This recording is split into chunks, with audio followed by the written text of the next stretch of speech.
राधे राधे, हरे कृष्णा। आप सभी का दिन शुभ हो। आज दिनांक है 24 नवंबर, दिन है सोमवार और आज है मार्गशीर्ष मास के शुक्ल पक्ष की चतुर्थी तिथि। आज आप सुनने वाले हैं मार्गशीर्ष मास महात्म्य का 18वां अध्याय। उससे पहले सुनिए हर दिन की तरह सीता नित्य नेम की कहानी। इस कहानी को सीता माता कहती थी और प्रभु श्री राम सुना करते थे। एक दिन श्री राम भगवान को किसी काम के लिए बाहर जाना पड़ा। तो सीता माता कहने लगी कि भगवान, मेरा तो 12 वर्ष का नित्य है। अब आप बाहर जाएंगे तो मैं अपनी कहानी किसे सुनाऊंगी।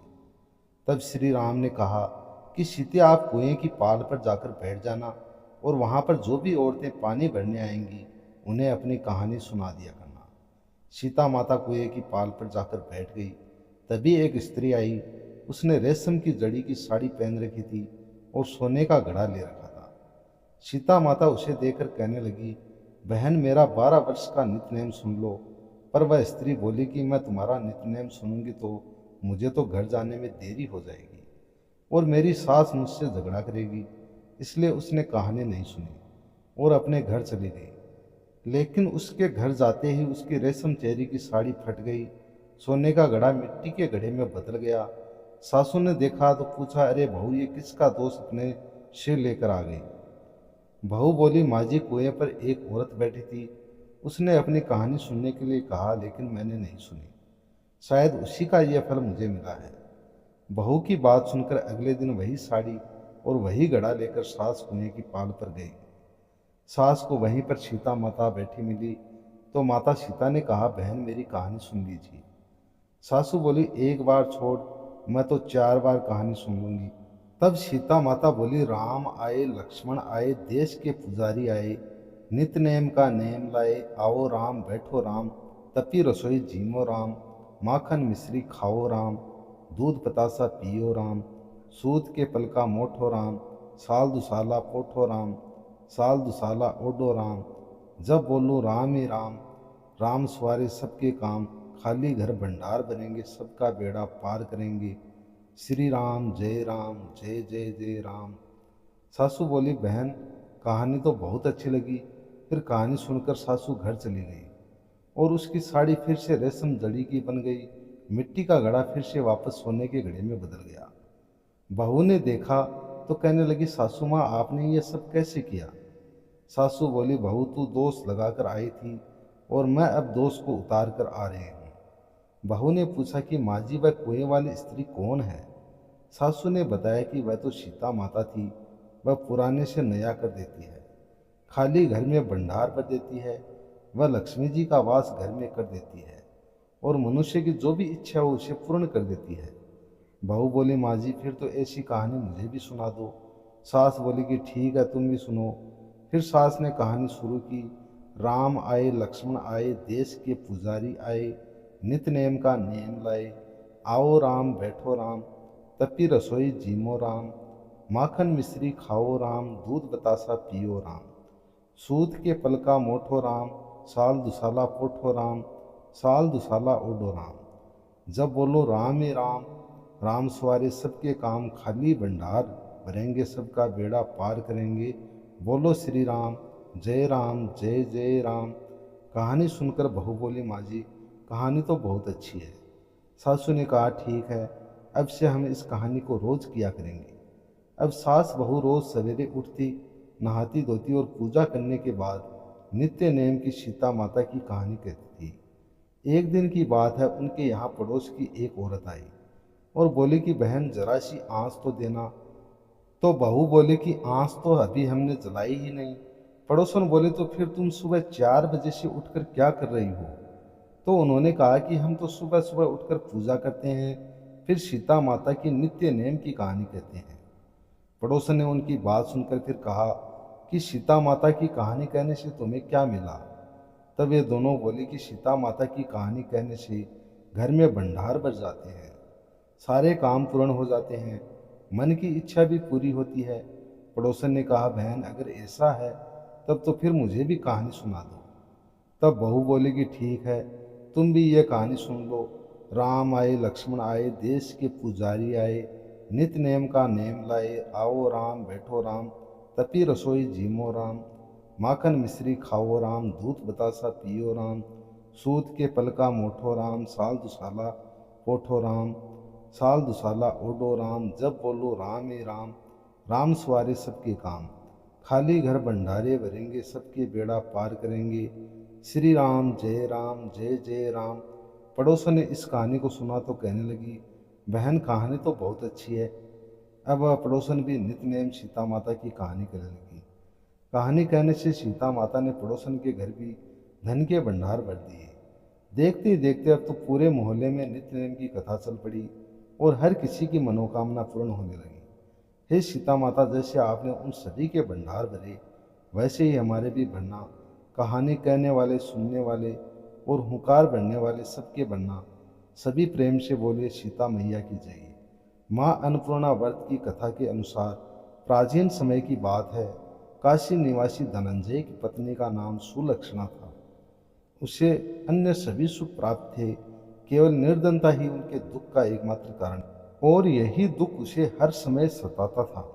एक दिन सुलक्षणा अपने पति से बोली, स्वामी आप कुछ उद्यम करो तो काम चले, इस प्रकार कब तक काम चलेगा। सुलक्षणा की ये बात धनंजय के मन में बैठ गई और वह उसी दिन विश्वनाथ शंकर जी को प्रसन्न करने के लिए बैठ गया और कहने लगा, हे देवादिदेव विश्वेश्वर, मुझे पूजा पाठ कुछ भी नहीं करना आता, मैं तो केवल आपके ही भरोसे बैठा हूँ। इतनी विनती करके वह 2-3 दिन तक लगातार भूखा प्यासा बैठा रहा। यह देखकर भगवान शंकर ने उसके कान में अन्नपूर्णा अन्नपूर्णा अन्नपूर्णा इस प्रकार 3 बार कहा। ये कौन क्या कह गया। बस इसी सोच में धनंजय पड़ गया कि मंदिर से आते ब्राह्मण को देखकर वह पूछने लगा, पंडित जी अन्नपूर्णा कौन है। तब ब्राह्मण ने कहा, अरे धनंजय, तू तो अन्न छोड़कर बैठा है, इसलिए तुझे हर समय अन्न की ही बात सूझती है। जा घर जाकर अन्न ग्रहण कर। धनंजय अपने घर गया, जाकर पत्नी से सारी बात कही। तब वह बोले, नाथ चिंता मत करो, स्वयं शंकर जी ने यह मंत्र दिया है और वे स्वयं ही खुलासा भी करेंगे। आप फिर से जाकर उनकी आराधना करो। पत्नी के कहे अनुसार धनंजय फिर पहले दिन की तरह ही जाकर पूजा में बैठ गया। रात्रि में भगवान शंकर जी ने आज्ञा दी, खा तू पूर्व दिशा में चला जा। अब धनंजय अन्नपूर्णा का नाम जपता जाता और रास्ते में फल खाता, झरनों का पानी पीता जाता। इस प्रकार कितने ही दिनों तक लगातार वह चलता रहा। वहाँ उसे चांदी से चमकते वन की शोभा देखने मिली, सुंदर सरोवर देखने मिला। उसके किनारे कितनी ही अप्सराएं झुंड बनाए बैठी थी। एक अप्सरा कथा कहती थी और सब माँ अन्नपूर्णा इस प्रकार बार बार कहती थी। यह अगहन मास की उजियारी रात्रि थी और आज से ही व्रत का आरंभ था। जिस शब्द की खोज करने वह निकला था, वहाँ उसे वही शब्द सुनने को मिला। धनंजय ने तब उनके पास जाकर धीरे से पूछा, हे देवियों, आप ये सब क्या कर रही हो। तब उन सब ने कहा, हम सब माँ अन्नपूर्णा का व्रत कर रहे हैं। व्रत करने से क्या होता है और क्या ये व्रत किसी ने भी किया भी है। इसे कब किया जाए और कैसे किया जाए, इसकी कैसी विधि है, मुझसे भी कहो। धनंजय के कहने पर वे अप्सराएं कहने लगी, इस व्रत को कोई भी कर सकता है। 21 दिन व्रत करने के लिए 21 गांठ वाला सूत लेना। 21 दिन यदि ना कर पाए तो एक दिन का ही उपवास करें, और ये भी ना करें तो केवल कथा सुनकर ही प्रसाद ले लें। निराहार रहकर कथा कहें। कथा सुनने वाला कोई ना मिले तो पीपल के पत्तों को रखकर सुपारी या धृत कुमारी यानी ग्वारपाठा के वृक्ष के सामने रखकर दीपक को साक्षी बनाकर सूर्य, गाय, तुलसी या महादेव को बिना कथाएं सुनाए मुख में अन्न मत डालना। यदि भूल से कुछ पड़ जाए तो एक दिवस फिर उपवास करें। व्रत के दिन क्रोध ना करें और झूठ ना बोलें। अप्सराओं के द्वारा विधि बताने पर धनंजय बोला, फिर बताइए इस व्रत के करने से क्या होगा।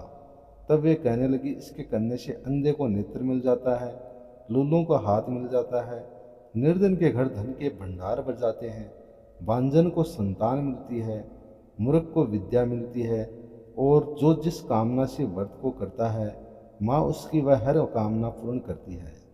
धनंजय कहने लगा, बहनों, मेरे घर में भी धन नहीं है, विद्या नहीं है, कुछ भी तो नहीं है मेरे पास।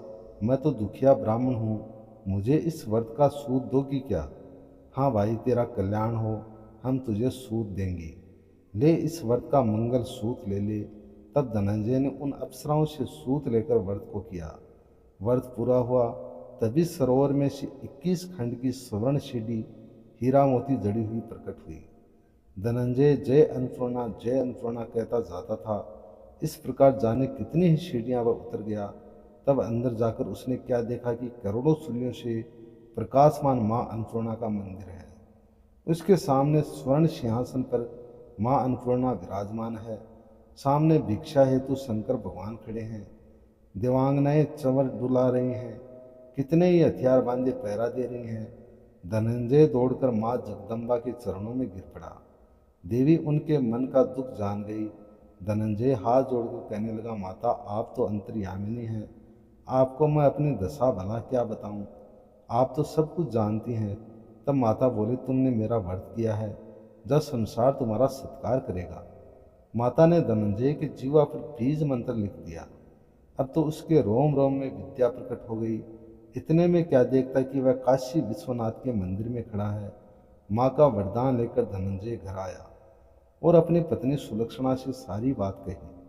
माता जी की कृपा से उसके घर में धन संपत्ति उमड़ने लगी। छोटा सा घर बहुत बड़ा गिना जाने लगा। जैसे शहद के छत्ते में मक्खियाँ जमा हो जाती हैं, उसी प्रकार अनेक सगे संबंधी आकर उसकी पढ़ाई करने लगे। कहने लगे, इतना धन और इतना बड़ा घर, सुंदर संतान नहीं है तो फिर इस कमाई को कौन भोगेगा। सुलक्षणा से तो कोई संतान हुई नहीं, इसलिए तुम दूसरा विवाह कर लो। अनिच्छा होते हुए भी धनंजय को दूसरा विवाह करना पड़ा और सती सुलक्षणा को सौतन का दुख झेलना पड़ा। इस प्रकार धीरे धीरे दिन बीतते गए। फिर अगन मास आया। नए बंधन से बंधे पति से सुदक्षिणा ने कहलवाया कि इस व्रत के प्रभाव से ही हम सुखी हुए हैं, इस कारण ये व्रत छोड़ना नहीं चाहिए। ये माता जी का प्रताप है जो हम इतने संपन्न और सुखी हुए हैं। सुलक्षणा की बात सुनकर धनंजय उसके यहाँ आया और व्रत में बैठ गया। नई बहू को इस व्रत के बारे में कुछ भी पता नहीं थी। वह तो धनंजय के वापस घर लौटने की राह देख रही थी। दिन बीतते गए और व्रत पूर्ण होने में केवल 3 दिन बाकी थे। तभी नई बहू को खबर मिल गई। उसके मन में ईर्ष्या की ज्वाला धधक रही थी। वह सुलक्षणा के घर आ धमकी और उसने वहां भगदड़ मचा दी और वह मारी क्रोध के धनंजय को अपने साथ ले आई। नए घर में धनंजय को थोड़ी देर के लिए निद्रा ने दबाया।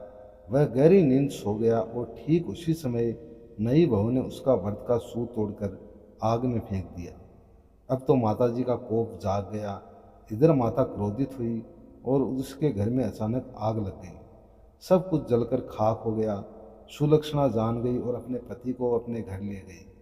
नई बहू रूठ अपने पिता के घर जा बैठी। पति को परमेश्वर मानने वाली सुलक्षणा बोली, नाथ घबराना नहीं, माता जी की कृपा अलौकिक है। पुत्र कुपुत्र हो सकता है पर माता कभी कुमाता नहीं होती, इसलिए आप श्रद्धा और भक्ति से आराधना शुरू करो, वे हमारा कल्याण जरूर करेंगी। धनंजय फिर माता के पीछे पड़ गया। फिर वह सरोवर सीढ़ी प्रकट हुई और उसमें वह माँ अन्नपूर्णा कहकर उतर गया। वहाँ जाकर माता के चरणों में करुण क्रंदन करने लगा, विलाप करने लगा। माता प्रसन्न होकर बोली, ये मेरी स्वर्ण की मूर्ति ले, उसकी पूजा करना तो फिर सुखी हो जाएगा। जा, तुझे मेरा आशीर्वाद है। तेरी पत्नी सुलक्षणा ने श्रद्धा से मेरा व्रत किया है, उसे मैंने पुत्र का वरदान दिया है। धनंजय ने आंखें खोली तो खुद को काशी विश्वनाथ के मंदिर में खड़ा पाया। वहां से फिर उसी प्रकार वह घर को आया। इधर सुलक्षणा गर्भवती हुई और 9 महीने पूरे होते ही उसके यहाँ पुत्र का जन्म हुआ। गांव में आश्चर्य की लहर दौड़ पड़ी। अब तो गांव में जिसकी कोई भी कामना होती वही मनौती मांगने लगता और इस तरह सभी लोगों की मनोकामनाएं पूर्ण होने लगी। इस तरह उसी गांव के निसंतान सेठ के पुत्र होने पर उसने माता अन्नपूर्णा का मंदिर बनवा दिया। उसमें माताजी धूमधाम से पधारी, यज्ञ हुआ और धनंजय को मंदिर के आचार्य का पद दे दिया गया। जीविका के लिए मंदिर की दक्षिणा और रहने के लिए बड़ा सुंदर सा भवन भी दिया गया। धनंजय पत्नी और पुत्र सहित वहाँ सुख से रहने लगा। माताजी के चढ़ावे में भरपूर आमदनी होने लगी। उधर नई बहू के पिता के घर डाका पड़ गया। सब कुछ लूट गया और वे भीख मांगकर अपना पेट भरने लगे। सुलक्षणा ने जब ये सुना तो उन्हें बुलावा भेजा और उनके आने पर उन्हें अलग घर में रख लिया और उनके अन्न वस्त्र का प्रबंध भी कर दिया। धनंजय सुलक्षणा और उसका पुत्र माताजी की कृपा से आनंद से रहने लगे। माताजी ने जैसे उनके भंडार भरे वैसे सबके भंडार बने। सभी प्रेम से बोली, अन्नपूर्णा माता की जय। अब सुनिए आज का महात्म्य। श्री नारायण कहते हैं, नारद जब वायु से सुवासित चंदन निर्मित और फूलों से बिछी हुई सैया पर राधिका जी सो गई, जो कि कुछ क्षण पहले तक श्री कृष्ण के विरह से अत्यंत दुखी होकर मूर्छित हो गई थी, तब बहुत प्रकार से श्री कृष्ण ने राधिका जी को समझाया और उन्हें उस श्राप की भी याद दिलाई जो कि श्री दामा ने उनके पूर्व जन्म में उन्हें दिया था।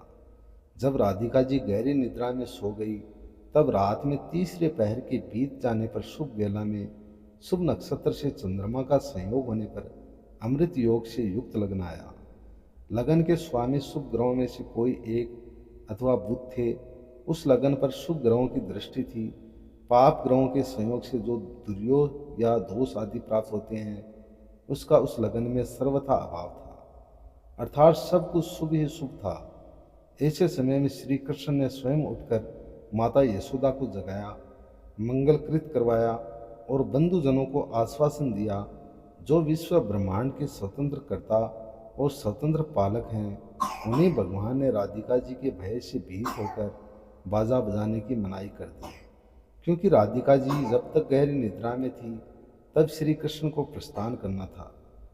क्योंकि राधिका जी श्री कृष्ण से एक क्षण का भी विरह सह नहीं सकती थी, इसलिए अब श्री कृष्ण अपने दोनों पैरों को धोकर दो शुद्ध वस्त्र धारण करके चंदन आदि से लिपे हुए शुद्ध स्थान में बैठ गए।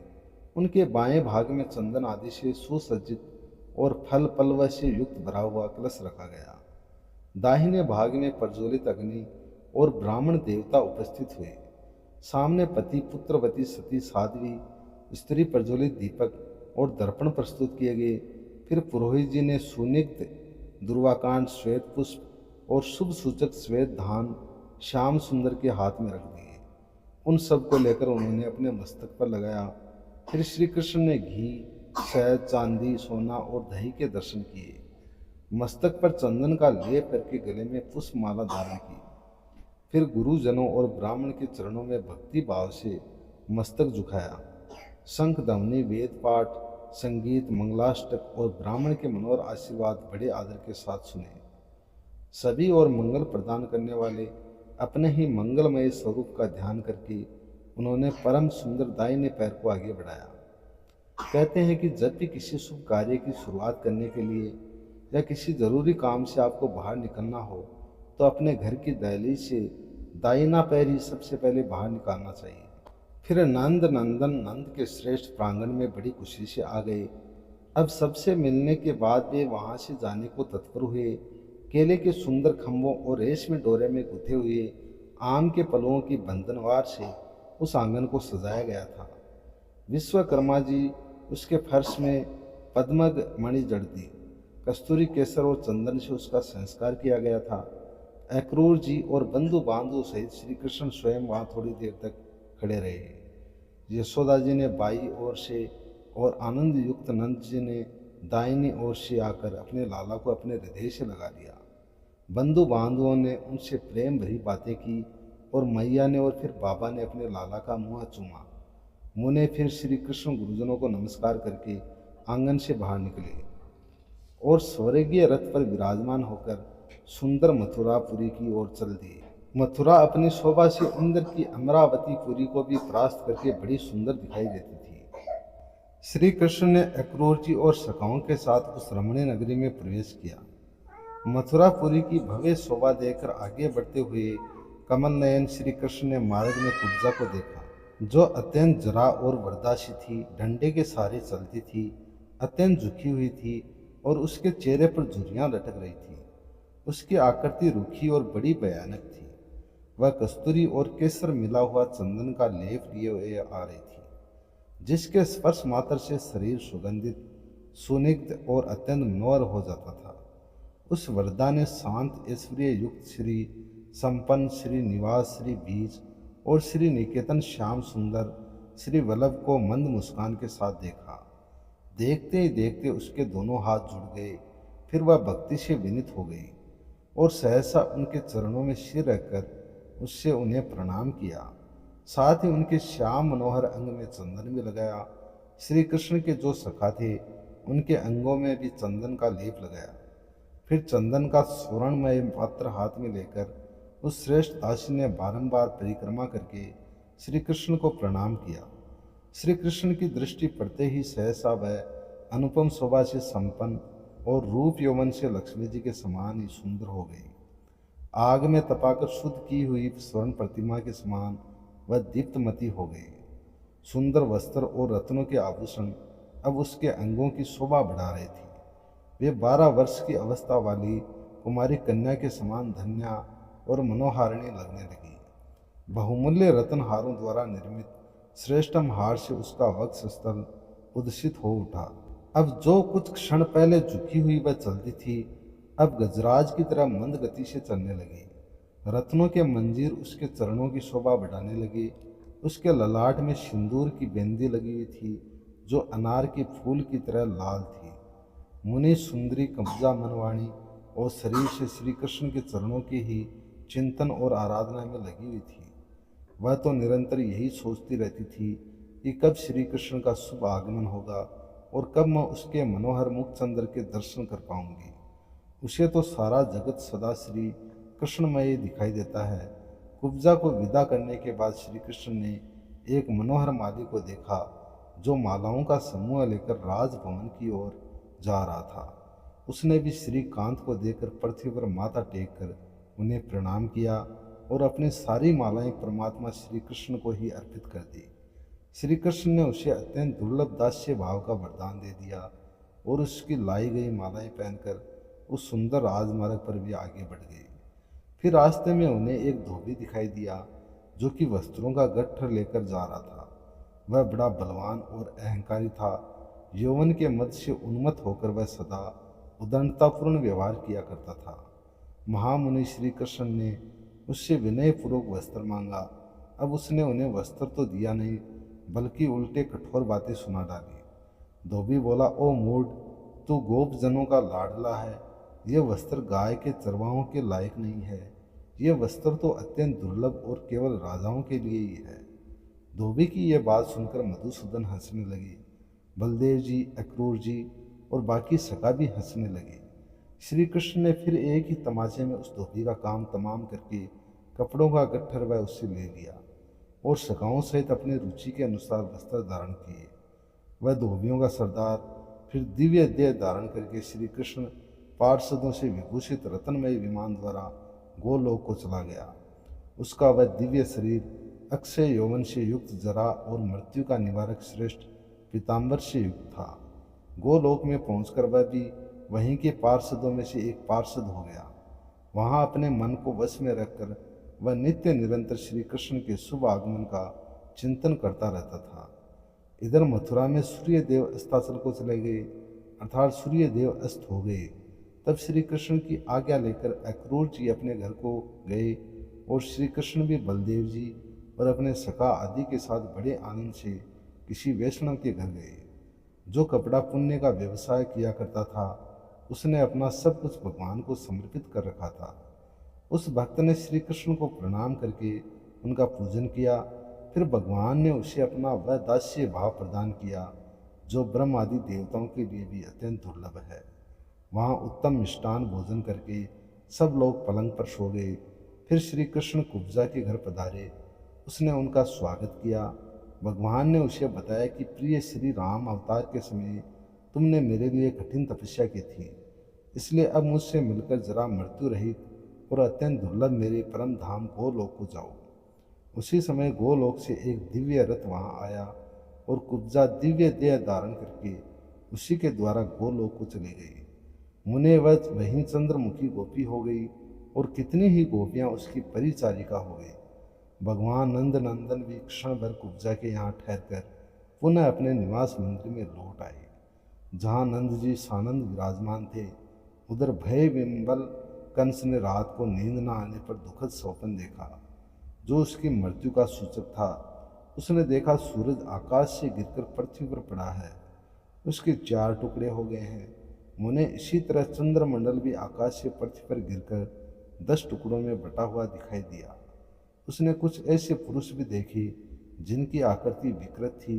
वे हाथों में रस्सी लिए नंग धड़ंग दिखाई देती थी। एक विधवा शूद्री भी दिखाई दी जो कि वस्त्रहीन थी और जिसकी नाक कटी हुई थी। वह हंसती थी। उसने चूने का तिलक लगा रखा था और उसके सफ़ेद और काले बाल ऊपर की ओर उठे हुए थे। वह एक हाथ में तलवार और दूसरे में खप्पर लिए हुए थी। उसकी जीभ लपलपा रही थी और उसके गले में मुंडमाला पड़ी हुई थी। फिर उसने टेढ़ी मेढ़ी कौड़ी मरगट अर्थात जला काठ, सूखी हुई लकड़ी, कुछ तिनके चलता हुआ धड़, मुर्दे का चिल्लाता हुआ मस्तक, आग से जला हुआ स्थान, भस्म युक्त सूखा तालाब, जली हुई मछली, लोहा दाव, नल से जलकर बुझे हुए वन, गलित कोर से युक्त वस्त्रहीन स्त्रद और अपने शिखा अर्थात चोटी खोले हुए अत्यंत रोष से भरकर श्राप देते हुए ब्राह्मण और गुरु और अत्यधिक कुपित हुए सन्यासी, योगी और वैष्णव मनुष्यों को भी देखा। ऐसा दुस्वप्न देखकर कंस की नींद खुल गई और उसने अपने माता पिता, भाई और पत्नी से वह सब कह सुनाया। उसकी पत्नी ने सुना तो प्रेम से विवल होकर वह रोने लगी। कंस ने रंगभूमि में दर्शकों के बैठने के लिए मंच बनवाए और सभा के द्वार पर हाथी को खड़ा कर दिया। हाथी के साथ ही पहलवान और जुझारू सेना भी स्थापित कर दी। फिर धनुर्यज्ञ का मंगलकृत आरंभ कर दिया। सभा बनवाई, पूर्ण निदायक स्वस्ति वाचन और मंगल पाठ कराया और योग युक्त पुरोहित को यत्न पूर्वक आवश्यक कार्य के अनुष्ठान में नियुक्त कर दिया। राजा कंस हाथ में तीक्ष्ण तलवार लेकर रमणी मंच पर जा बैठा। मलय युद्ध के लिए उस कला में निपुण योद्धाओं को नियुक्त किया गया। आमंत्रित श्रेष्ठ राजाओं, ब्राह्मणों, मुनीश्वरों, धर्मात्मा पुरुषों और युद्ध कुशल पुरुषों को यथास्थान बिठाया गया। नारद उसी समय बलराम के साथ भगवान श्री कृष्ण रंगभूमि में आए और महादेव जी के धनुष को लीलापूर्वक तीर से ही तोड़ डाला। धनुष टूटने की भयंकर आवाज से सारी मथुरा पूरी बहरी हुई हो गई। कंस को बड़ा दुख हुआ और वह देवकी नंदन नंदा श्री कृष्ण हर्ष से खिल उठे। द्वारवर्ती मल्ल सहित हाथी का वध करके फिर वे सभा में उपस्थित हो गए। योगी जनों ने उन्हें साक्षात परमात्मा देव परमेश्वर के रूप में देखा। वे अपने हृदय कमल में जिस स्वरूप का ध्यान करते थे वहीं उन्हें बाहर भी दिखाई दिया। राजाओं की दृष्टि में वे सर्वशासक दंडधारी राजेंद्र थे। माता पिता ने उनको स्तनपान कराने वाले दूध मोहे बालक के रूप में देखा। कामनियों की नज़र में वे करोड़ों कदम्बों की लावण्य लीला धारण करने वाले रसिक शेखर थे।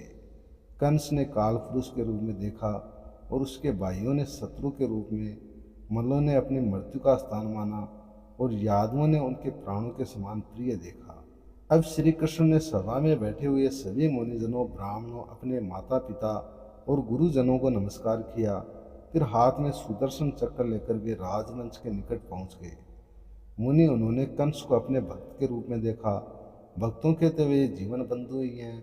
कृपा निधान श्री कृष्ण ने कृपा पूर्वक कंस को मंच से खींच लिया और लीला से उसे मार डाला। उस समय राजा कंस को संपूर्ण जगत ही श्री कृष्ण में दिखाई दे रहा था। मृत्यु के पश्चात उसके निकट हीरे के हारों से विभूषित रत्नमय विमान आ पहुंचा और वह दिव्य रूप धारण करके समृद्धिशाली होकर उस विमान से विष्णु धाम में जा पहुंचा। मुने कंस का उत्कृष्ट तेज श्री कृष्ण के चरण कमलों में प्रविष्ट हो गया और उसका और अधिक संस्कार और सत्कार करके फिर श्री कृष्ण ने ब्राह्मणों को धन का दान किया। इसके बाद राज्य और राजा का छत्र बुद्धिमान उग्रसेन को सौंप दिया। चंद्रवंशी उग्रसेन पुनः यादवों के राजेंद्र हो गए। कंस के मारे जाते ही कंस की माता, पत्नियां, पिता, बंधु बांधव, मातृवर्ग की स्त्रियां, बहन और भाइयों की पत्नियां भी विलाप करने लगीं। वे बोले, राजेंद्र उठो, राज सिंहासन पर बैठकर हमें दर्शन दो। महामुने तब श्री कृष्ण ने उन सभी को सांत्वना दी। परिवार के लोगों ने फिर ब्राह्मणों को भोजन किया और उन्हें सभी प्रकार का धन दिया। सर्वात्मा भगवान श्री कृष्ण भी अपने पिता के निकट गए और उनकी बेड़ी हथकड़ी काट कर उन्होंने अपने माता और पिता दोनों को बंधन से मुक्त कराया। फिर उन देवेश्वर ने दंड की तरह पृथ्वी पर पड़कर अपने माता पिता को साष्टांग प्रणाम किया और भक्ति से मस्तक झुकाकर उनकी स्तुति की। अब क्योंकि श्री कृष्ण से वियोग का अवसर आ पहुंचा था, तब श्री नारायण कहते हैं कि नारद तदंतर शोक से आतुर और अपने पुत्र के वियोग से कातुर होकर फूट फूट कर रोते हुए चेष्टा सुने पिता नंद जी को श्री कृष्ण और बलराम ने आध्यात्मिक आदि दिव्य योगों द्वारा बड़े सानंद पूर्वक समझाना प्रारंभ कर दिया। श्री कृष्ण बोले, बाबा प्रसन्नता पूर्वक मेरी बात सुनो, शोक छोड़ो और हर्ष को हृदय में स्थान दो। मैं जो ज्ञान देता हूँ इसे ग्रहण करो। यह वही ज्ञान है जो पूर्व काल में मैंने पुष्कर में ब्रह्मा जी, शेष, गणेश, महेश, दिनेश, मुनीश और योगेश्वर को प्रदान किया था। यहाँ कौन किसका पुत्र, कौन किसका पिता और कौन किसकी माता है, यह पुत्र आदि का संबंध किस कारण से है। जीव अपने पूर्व जन्म के कर्मों से प्रेरित होकर इस संसार में आते हैं और परलोक में जाते हैं। कर्म के अनुसार ही उनका विभिन्न स्थानों में जन्म होता है। कोई जीव अपने शुभ कर्म से प्रेरित होकर योगेंद्रों के कुलों में जन्म लेता है, कोई राजधानियों के पेट से उत्पन्न होता है, कोई ब्राह्मणी, क्षत्रिय, वेश्या या शूद्राओं के गर्भ से जन्म ग्रहण करता है। बाबा मेरी माया से मोहित हुए पापी जन मुझे नहीं जान पाते हैं। मैं सब जंतुओं का आत्मा हूँ, परंतु दुर्बुद्धि और दुर्भाग्य से वंचित पापग्रस्त जीव मुझ अपने आत्मा का भी आदर नहीं करते। जहाँ मैं हूँ उसी शरीर में सब शक्तियाँ और भूख प्यास आती हैं। मेरे निकलते ही सब उसी तरह निकल जाते हैं जैसे राजा के पीछे पीछे उसके सेवक निकल जाया करते हैं। हे ब्रिजराज नंद जी, मेरे बाबा इस ज्ञान को हृदय में धारण करके ब्रज को जाओ और राधा और यशोदा मैया को भी इसका उपदेश दो। इस ज्ञान को भली भांति समझकर नंद जी फिर अपने अनुगामी ब्रजवासियों के साथ ब्रज को वापस लौट गए। वहाँ जाकर उन्होंने उन दोनों नारी शिरोमणियों से अर्थात यशोदा जी और राधिका जी से उस ज्ञान की चर्चा की। नारद व महाज्ञान पाकर सब लोगों ने फिर अपना शोक त्याग दिया। श्री कृष्ण यद्यपि निर्लिप्त हैं फिर भी माया के स्वामी हैं, इसलिए माया से अनुरक्त जान पड़ते हैं। यशोदा जी ने फिर से नंदराज जी को माधव के पास भेजा। उनकी प्रेरणा से फिर आकर नंद जी ने ब्रह्मा जी के द्वारा किए गए साम वेदोक्त स्त्रोत से श्री कृष्ण की स्तुति की। फिर वे पुत्र के सामने खड़े होकर बार बार रोने लगे। नंद जी की स्तुति सुनकर जगदीश्वर बहुत संतुष्ट हुए। नंद बाबा विरह की अग्नि से व्याकुल होकर गोकुलासुर के पास आए थे। श्री भगवान ने उनसे इस प्रकार फिर कहा कि बाबा शोक और भ्रम को छोड़ दो और ब्रज को लौट जाओ। जहाँ जाकर सबको प्रसन्न करो। मैं जो परम सत्य ज्ञान बता रहा हूँ उसे सुनो। ये ज्ञान शोक ग्रंथि को दूर करने वाला है, हर प्रकार के शोक का नाश करने वाला है। ऐसा कहकर पंचभूतों का वर्णन करते हुए श्री कृष्ण ने नंद बाबा को उत्तम ज्ञान का उपदेश दिया और फिर अंत में कहा, तात तेरे भक्तों का कहीं अमंगल नहीं होता। मेरा सुदर्शन चक्र प्रतिदिन उन सब की ओर से रक्षा करता है। मेरी यह बात यशोदा मैया से, गोपियों से और गोप गणों से भी कह देना। उन सब के साथ शोक को त्याग देना। अच्छा आप घर को जाओ। ऐसा कहकर भगवान श्री कृष्ण यादव की सभा में मौन हो गए। तब आनंद मगन नंद जी ने पुनः उनसे पूछा, हे गोविंद, मैं तो मूर्ख हूँ और तुम वेदों के उत्पादक हो। मुझे ऐसा लौकिक ज्ञान बताओ जिससे मैं तुम्हारे चरणों को प्राप्त कर सकूं। तब श्री कृष्ण ने कहा, तात मैं आपको वह परम अद्भुत ज्ञान प्रकट करता हूँ जो वेदों में अत्यंत गोपनीय और पुराणों में भी अत्यंत दुर्लभ है। उल्टा स्त्रियां मोक्ष मार्ग के द्वार को ढकने के लिए अर्घ लाए हैं। भ्रम और माया की सुंदर भूमियाँ हैं, उन पर कभी विश्वास नहीं करना। ब्रजराज असाध्वी स्त्रियां हरि भक्ति के विरुद्ध होती हैं। वे नाश की बीज रोपना है, उन पर विश्वास करना बिल्कुल भी उचित नहीं है।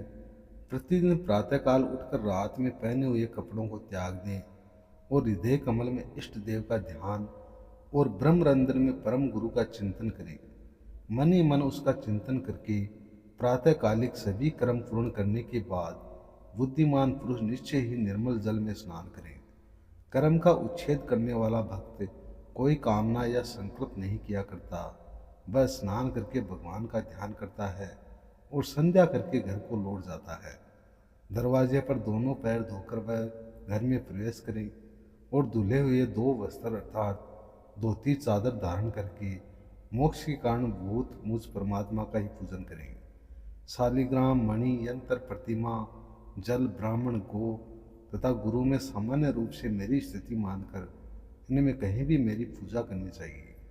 कलश में, अष्टदल कमल में या चंदन निर्मित पात्र में भी मेरी पूजा की जा सकती है। सर्वत्र पूजन के समय आह्वान करें, परंतु शालिग्राम शिला में और जल में पूजा करनी हो तो आह्वान ना करें।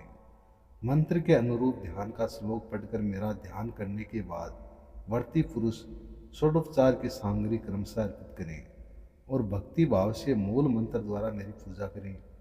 मेरे साथ ही प्रथम आवरण में श्री दामा, सुदामा, वसुदामा, वीरभानु और सूरभानु इन 5 गोपों का भी पूजन करें। फिर सुनंद, नंद, कुमुद और सुदर्शन इन पार्षदों का लक्ष्मी, सरस्वती, दुर्गा, राधा, गंगा और पृथ्वी इन देवियों का गुरु, तुलसी, शिव, कार्तिकेय और विनायक जी का तथा 9 ग्रहों और 10 दिक्पालों का सब दिशाओं में विद्वान पुरुष पूजन करें। सबसे पहले विघ्न निवारण के लिए गणेश जी, सूर्य, अग्नि, विष्णु, शिव और पार्वती जी इन 6 देवताओं का पूजन करना चाहिए। ये वेदोक्त देवता कर्म बंधन को काटने वाले और मोक्ष प्रदान करने वाले हैं। हे ब्रिजराज मेरे बाबा, अब आप ब्रज भूमि में जाकर प्रत्येक ब्रज में ब्राह्मण को भोजन कराओ। ये मैंने आपको पुण्यवर्धक ज्ञान का उपदेश दिया है। नीच पुरुषों के प्रति इसका वर्णन कभी नहीं करना चाहिए। तब नंद जी ने कहा, प्यारे कृष्ण, तुम रमणी, वृंदावन पुण्य महोत्सव, गोकुल गो समूह है, परम सुंदर यमुना तट गोपियों के लिए परम सुंदर और अपने प्रिय रास मंडल गोपांगनाओं, गोप बालकों, यशोदा, रोहिणी और अपने प्रिय राधा का स्मरण तो करो। अरे बेटा, तुम्हें अपने प्राणों से भी अधिक प्यारी राधिका का ध्यान कैसे नहीं आ रहा? बस एक बार कुछ दिनों के लिए ही सही गोकुल चले चलो। ऐसा कहकर नंद जी ने श्री कृष्ण को अपनी गोद में बिठा लिया और शोक से विफल होकर वे उन्हें नेत्रों के मधुर आंसू से पूरी तरह नहलाने लगे। फिर स्नेहवश उन्हें अपने हृदय से लगाकर आनंद पूर्वक उनके दोनों कपड़ों को चूमने लगे। तब परमानंद स्वरूप भगवान श्री कृष्ण उनसे इस प्रकार बोले और फिर भगवान ने जो कुछ भी कहा उसका वृत्तांत आप सभी कल के अध्याय में जरूर सुनिएगा। तो आप सभी से निवेदन है, चैनल पर नए हैं तो चैनल को सब्सक्राइब कीजिए, वीडियो को ज़्यादा से ज़्यादा लाइक कीजिए, शेयर कीजिए। ओम नमो भगवती वासुदेवाय नमः। जय श्री कृष्ण, राधे राधे।